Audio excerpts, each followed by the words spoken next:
সম্মানিত দর্শক, চলে আসলাম আসলে একটা নদী। এটার নাম হচ্ছে কাঁঠালবাড়ি নদী। কাঁঠালবাড়ি নদী, এটা কাউয়াহাগা বলি আমরা।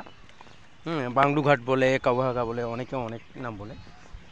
আমি যে স্থানটাতে বর্তমান দাঁড়িয়ে, এটা কিন্তু ব্লক। আপনারা দেখতে পাচ্ছেন যে ব্লকের ধারে।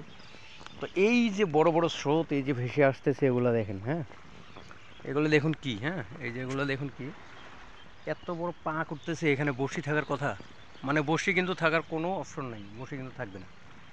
সুতরাং এই জায়গাগুলোতে আপনারা একটা পদ্ধতিতে মাছ ধরতে পারবেন। সেটা হচ্ছে যে এই যে জায়গাগুলো আছে না, এই যে কাছাকাছিতে, এই কাছাকাছিতে কিন্তু হ্যাঙ্গা জাল আছে না, হ্যাঙ্গা জাল বাইবেন।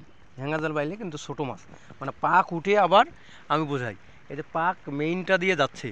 হ্যাঁ, তো আপনারা ওই যখন পানি ঘুরতেছে নিচ দিয়ে আবার এই কাজ দিয়ে কিন্তু স্রোত কিন্তু আসতে যাচ্ছে। হ্যাঁ, এই যে এখানে এখানে স্রোত আসতে যাচ্ছে। তো এখানে আপনারা যখন করবেন, ওই হ্যাঙ্গা জাল বলি, হ্যাঙ্গা জাল দিয়ে মাছ ধরা যায়।